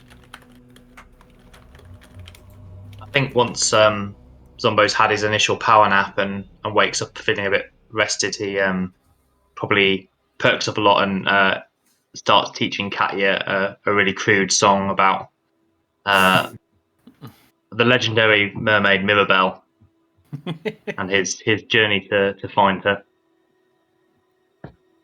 Which I guess if any of the others are listening, they might feel inspired by, potentially. I mean, if we're having a short rest, the crude song gets a little jazzy interlude. Okay, so yeah, everyone off the back of Zumbo's inspiring crude song, you get some temp hit points, and Katya, if anyone wants to spend any hit dice, you gain extra dice. Yes, please. This is a short rest, then we're doing. Yes, you may all gain the benefits of a short rest. how many temps do we get there? 13. 13. Annoying. 13 temp hit points.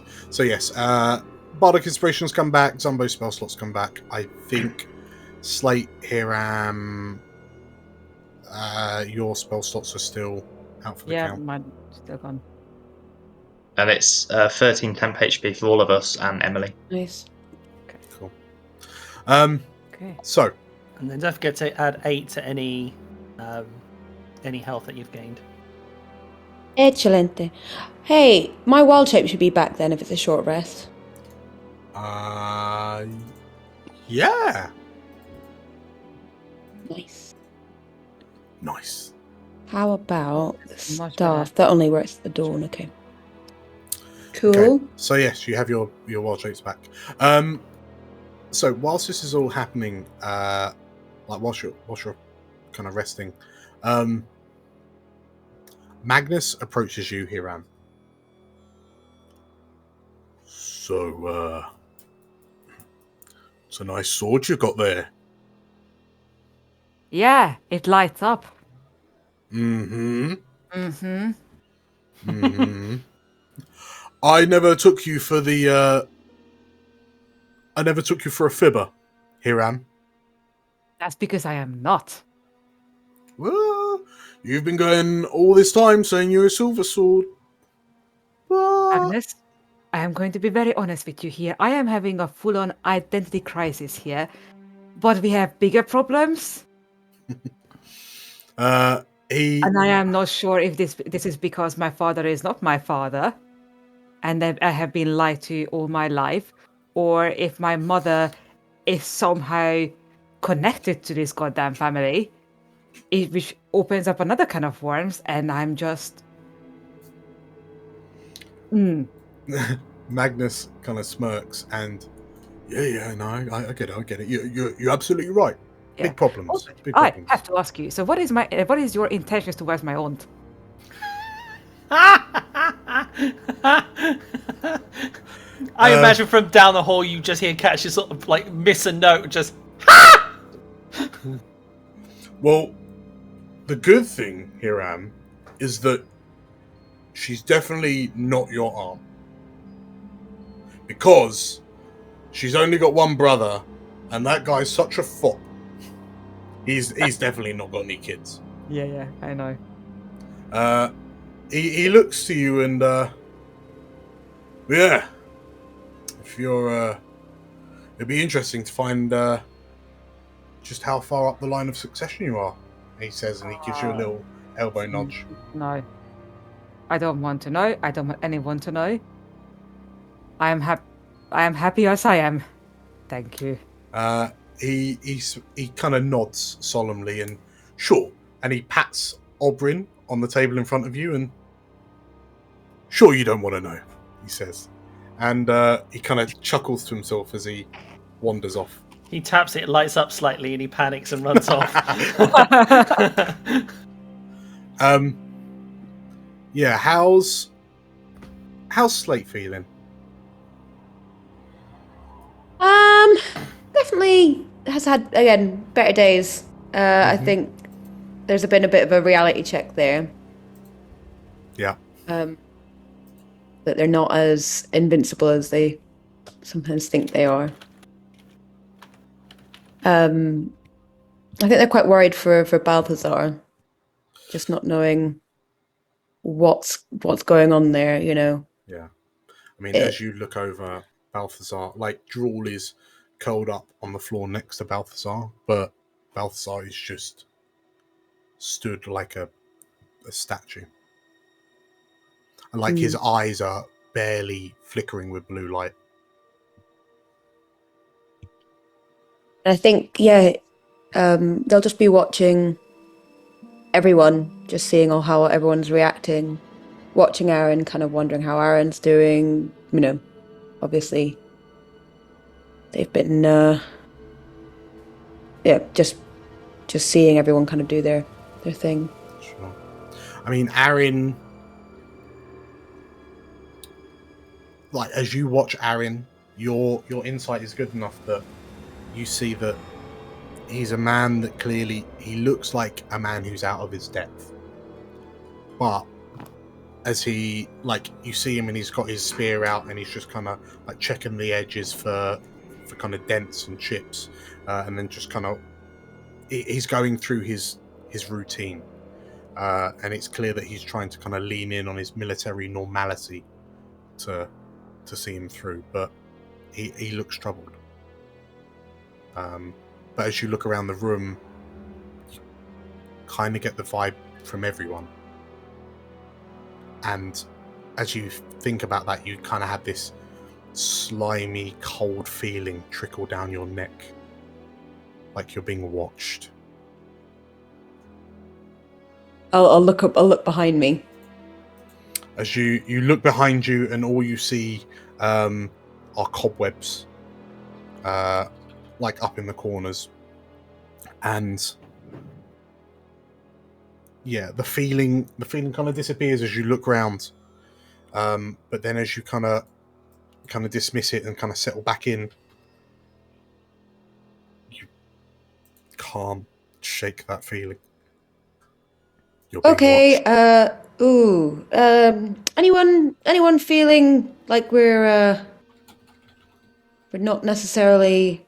I mean, I know we're not alone, but is anyone kind of feeling a bit odd? I'll start pacing around, and then go up to Raedra and just say, "Should we get moving quickly? I think it's probably time." Are you noticing that?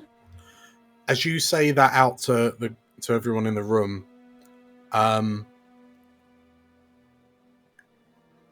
you all think about Slate's words, you start to put two and two together, and for some of you feel this kind of surge of worry in your chest that, is this place safe? What if we were followed? They could be watching us right now. And Slate, you watch as like some of the faces of your friends kind of take on this hint of worry, of paranoia.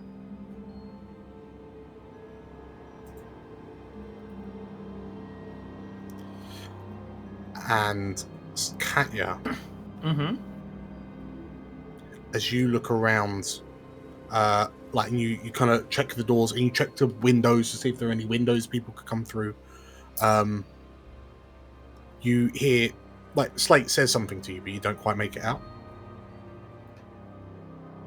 She sort of like plucks the sort of like the last note of the Mirabella of the Rocks, and looks back to Slate.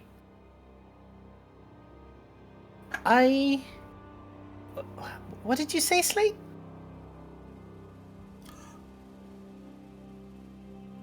You didn't say anything, Slate. You asked your question a little while ago, and Katya was kind of off her own world, but you haven't said anything recently.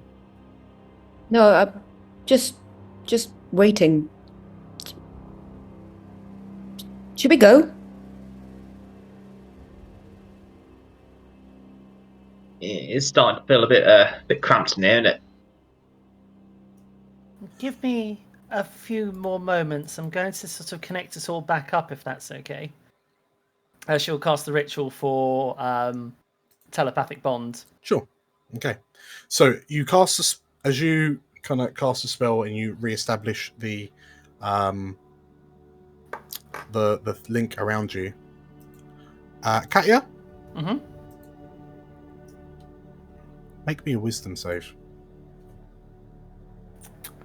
Wisdom shove. Ruh-roh. 5. Yeah. Oh. 5.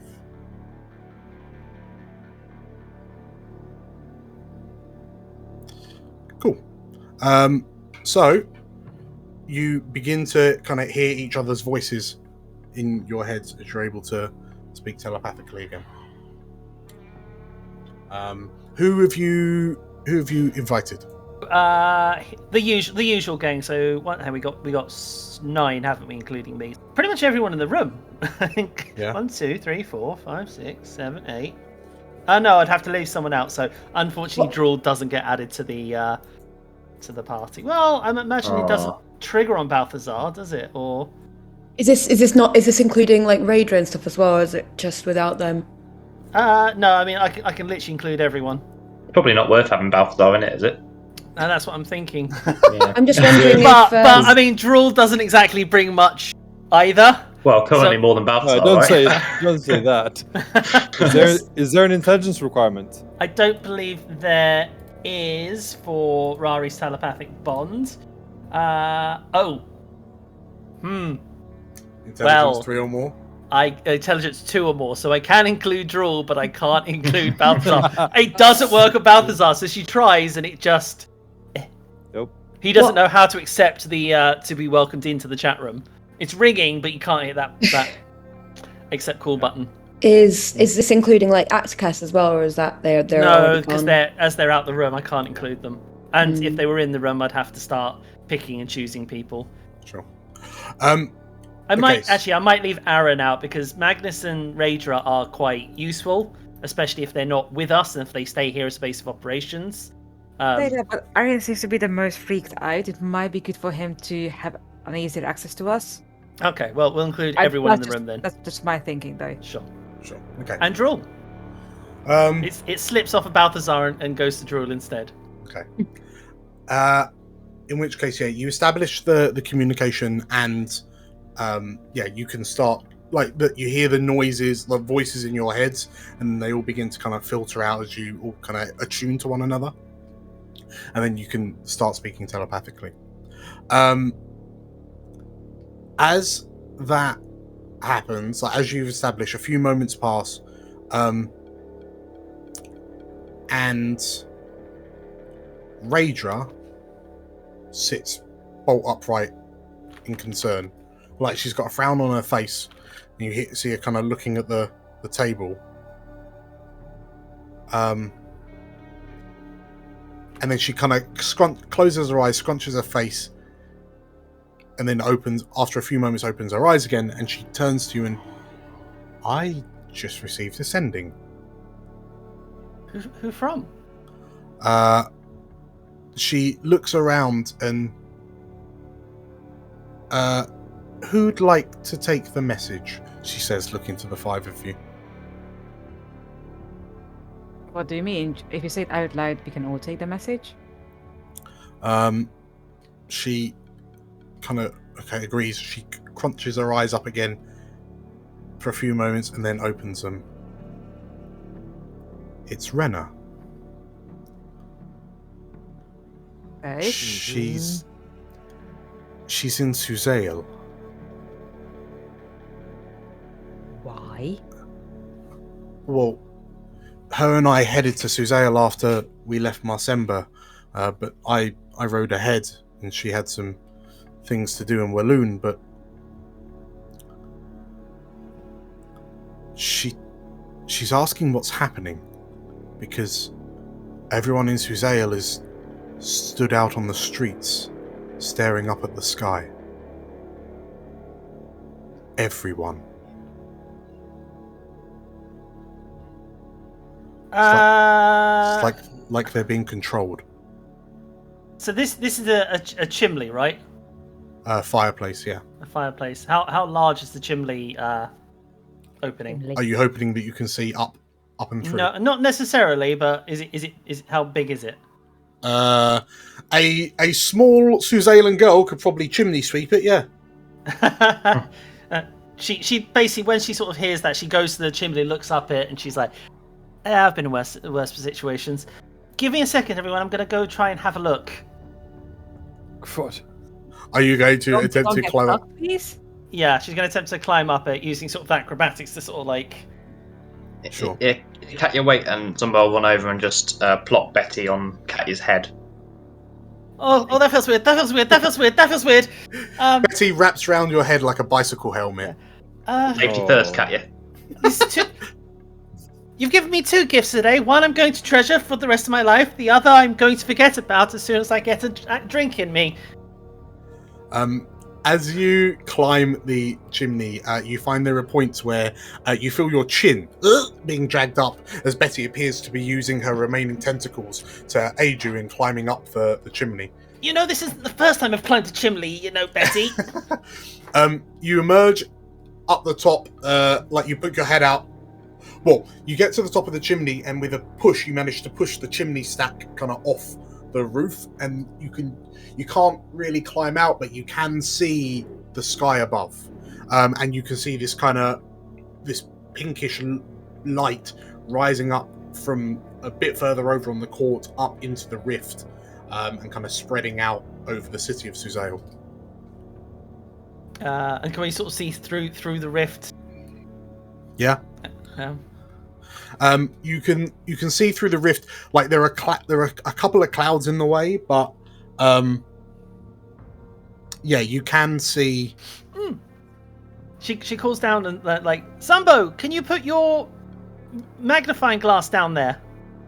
Just put it in the entrance. I'll bring it up to myself. Yeah, all right. And he'll just place it on the fireplace. She'll use her mage hand to sort of pull it Sure. up as it just levitates up to her. So you acquire Zumbo's magnifying telescope. You hold it to your eye and you think, oh, everything's tiny. And then you remember. You turn it around, put the wide end to your eye, and looking up through the rift, you can see, like you see through the rift, you can see the roofs of the buildings, and then you can see like the ground above the roofs. And sure enough, the streets are uniformly lined with the citizens of Suzail, and they're all just staring up at the rift. Through the chat room, she explains exactly what she's seeing. They're just standing in the street looking at it. Don't know. Yeah. I don't know what to tell you. They're just. She's right. Rena's right. Everyone's. Well, I think you're telling enough. We might need to hurry up. As the sounds of Katya like coming back down the chimney stack, and it's not sooty, it's just very dusty and cobwebby. But Rage returns to you, and why is this happening? Do any of you know? Do you have any of you have an idea? Well, there's a big pink sky beam going straight through, so either it's some sort of very powerful brain spell like I have, or maybe in the same way that I can get people to do things, maybe they're doing it on a much larger scale. Maybe they're commanding everyone just to stand in the street, maybe. What do you think? The beam is amplifying the mind control? Maybe like a mass suggestion almost, but like mass suggestion made bigger. Warhounds with an intelligence of more than 1. Roll me a history check.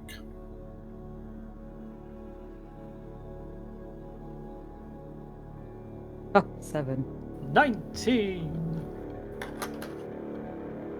And a 9 for Slate, and an 11 for Zumbo. Oh.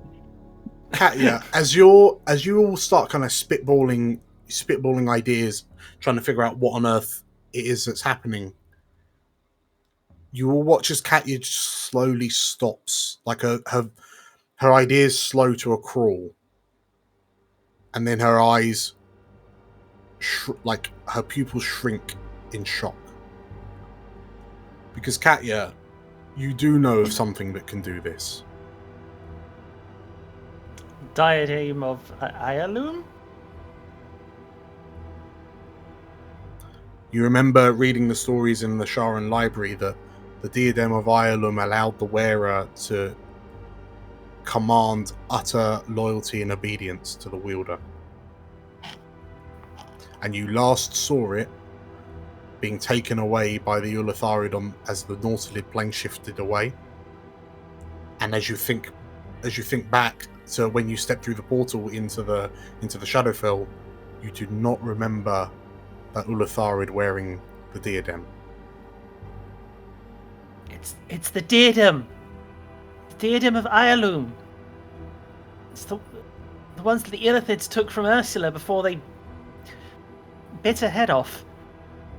It's amplifying their power. So I'm right. It's brain magic, but the diadem makes it 100,000 million times better.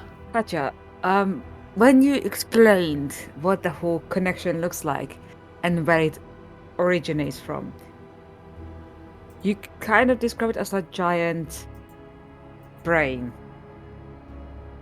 right? Well, I only really sort of sensed its thoughts, but it was, as I said, it was like all mind flayers at once. Okay, so in that case, out of character, I am now imagining like just a floating brain wearing a little With a tiny little diadem on this huge elder brain.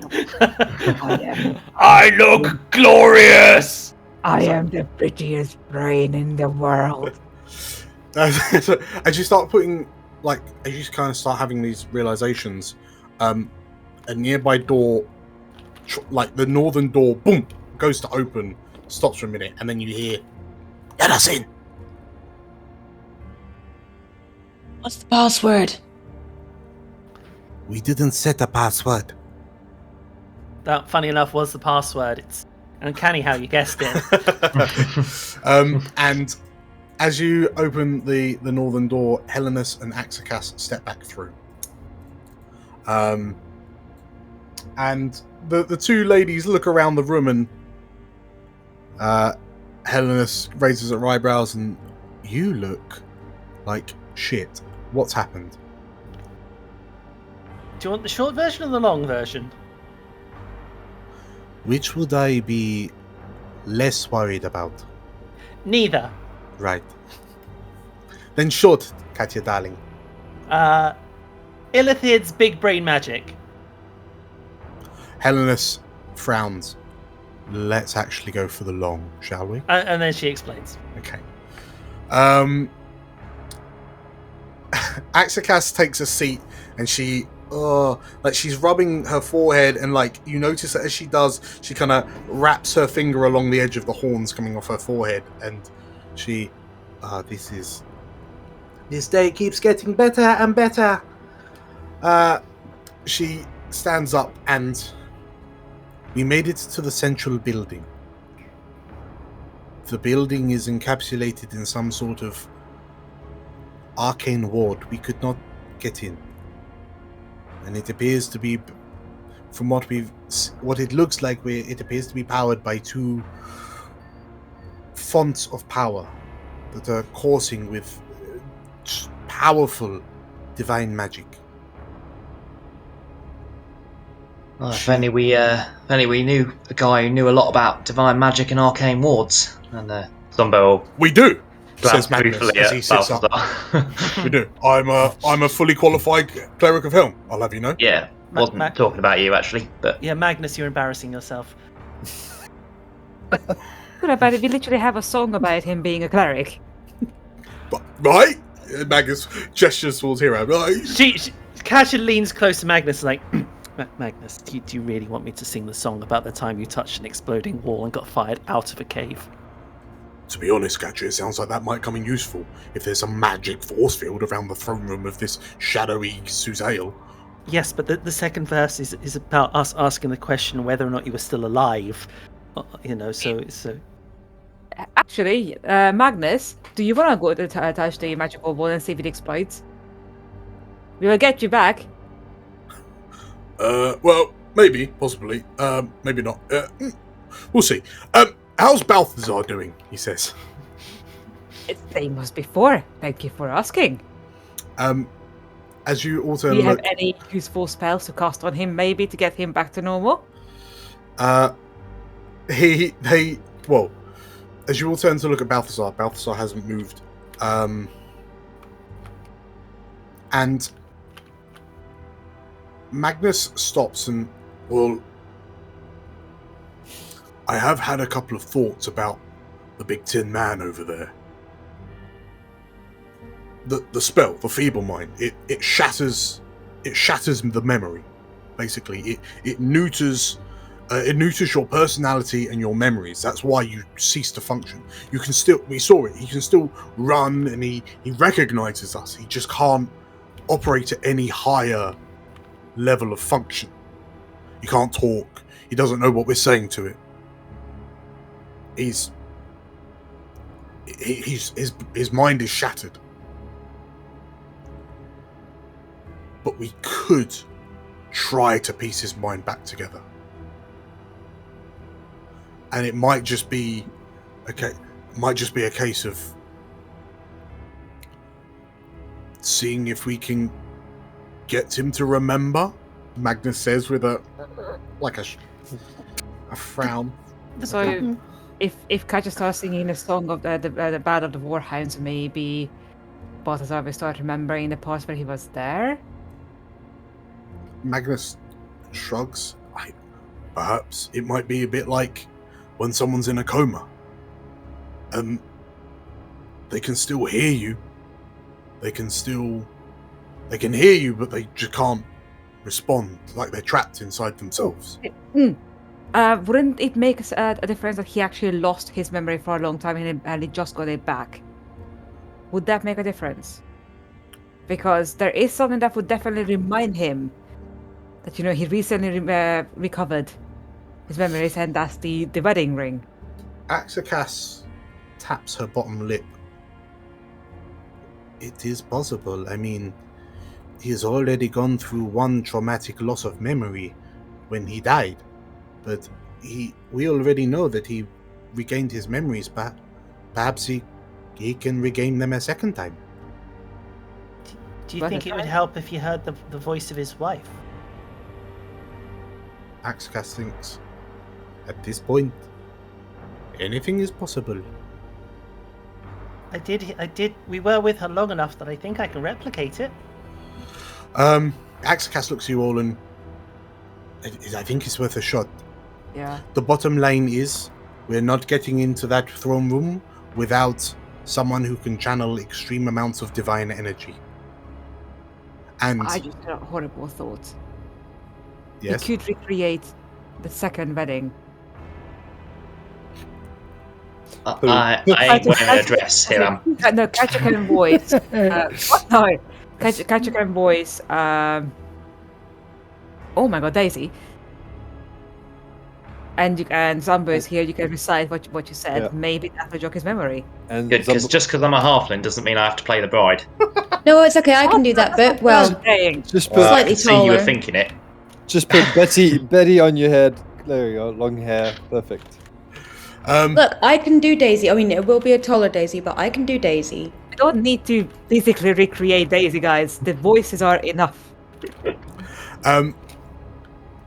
as you all kind of start coming up with these ideas, Magnus thinks, and well, I mean, it's worth a shot. I mean, he turns to Axakas. You say there were two sites that were powering this force field of sorts, and Axakas nods, and well, I am proficient and equipped to deal with one of them, but we need to get him back up and running. So, what say we just get him on the table, see if we can fix him.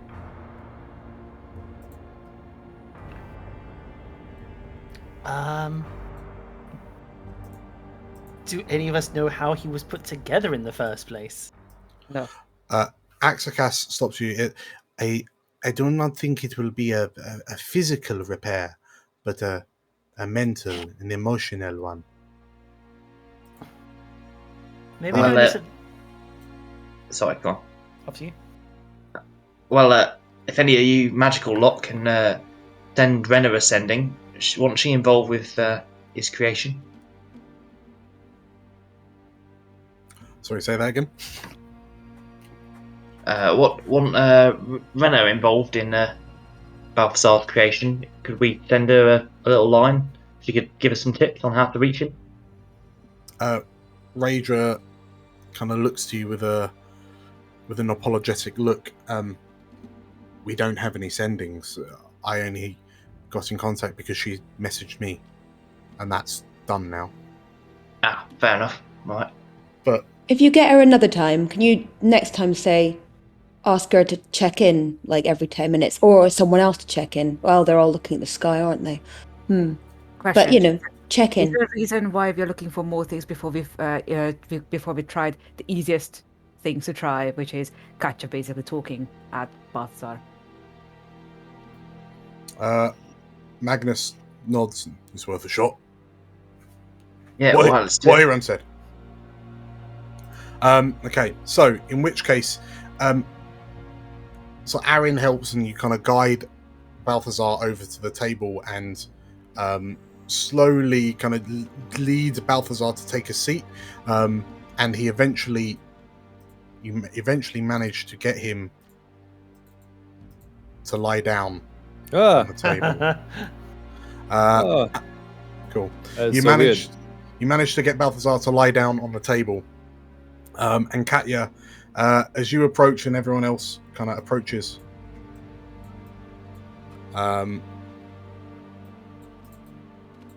so what explain to me exactly what it is you're doing to start this kind of process. And Axakas reminds you, we need to get him to remember memories. We need to impress shared memories we've had with him that were important to us, important to him. Anything that will kickstart his mind.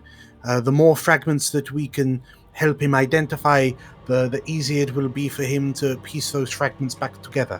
Okay, Axakas. So Katja climbs onto the table and approaches Balthazar. Mhm. Daisy's West Country, isn't she? I think it's Irish. Irish. She was kind of. She was American. She's the perfect North Cormyrian halfling accent. Okay, so I'm pretty sure you had like a Cornish accent, if I'm not mistaken. It was a little bit. It was a little bit Cornish. We'll go with Cornish then. Okay, So cool. she leans over. She's sort of like, Balthazar Talbot, what sort of problem have you got yourself in now, you silly thing? As you begin, Katya, and your voice kind of trickles into Balthazar's mind. Balthazar, you hear a voice in your mind, and the voice is one of a stranger's to begin with, and then slowly it begins to make some sort of sense, and you're not really sure who or what, but no, you stop and think, and you rub your little halfling hands across your eyes, and you scratch your beard as you try to remember desperately who it is this voice belongs to. And as you struggle to think, you hear a voice from behind you. Greetings, Master Talbot. And as you turn to look, there is No, bad. Bad touch. There is an No, old don't like man. There is an old man who emerges from the shadows. The color of his beard and the sallowness of his skin belie an incredibly incredibly old age, there is a power, an authority that radiates from this individual, who wears what looks to be some sort of grim skeletal visage of a back piece, and the man looks at you with glassy black eyes that match the sheen of the black crown upon his head. And Balthazar, you look up to this old man who kind of looms over you, and the figure continues. You're quite lost, aren't you, Master Talbot? Wait, who are you? Where am I? I have had many names in my time upon these realms, but you may call me I allow? Where are we? You're lost, Master Talbot. Lost within your mind. There are devious, treacherous voices which are attempting to take control of your memories. But I feel am lost. here. I am here to help you. Yeah, you look a bit scary. Are you gonna hurt me? Don't hurt me. The man smiles, I'm here to save you. and as you watch, the figure seemingly begins to grow and expand in size as he lifts his arms out, and the area you're in begins to take shape, and it appears to be almost this like long corridor, and the figure continues to grow and grow until he towers 100, 200 feet in height, and this booming voice, I'm here to set you Balthazar hides behind his staff. Oh god. Oh. and with that, we will call it there. Mind fight, mind fight, mind fight, mind fight. I don't know, yeah. Okay. Awesome. Oh, this looks a bit like a hockey stadium. Are we gonna play hockey? Is that It's the game for mind battles, really, isn't it? Hockey. It's gonna be Yeah. Minesweeper. Yay. Congratulations, everyone, on completing episode 40. Dope. So, Nice one. the end is in sight. You can see the throne room. There's just a broken Warforged and some creepy mine stuff in the way. All in a day's work, right? Yeah, no worries. Yeah. Cool. Right, well, yes. Awesome. Thank you all for doing that, and thank you all for playing. Thank you all for watching.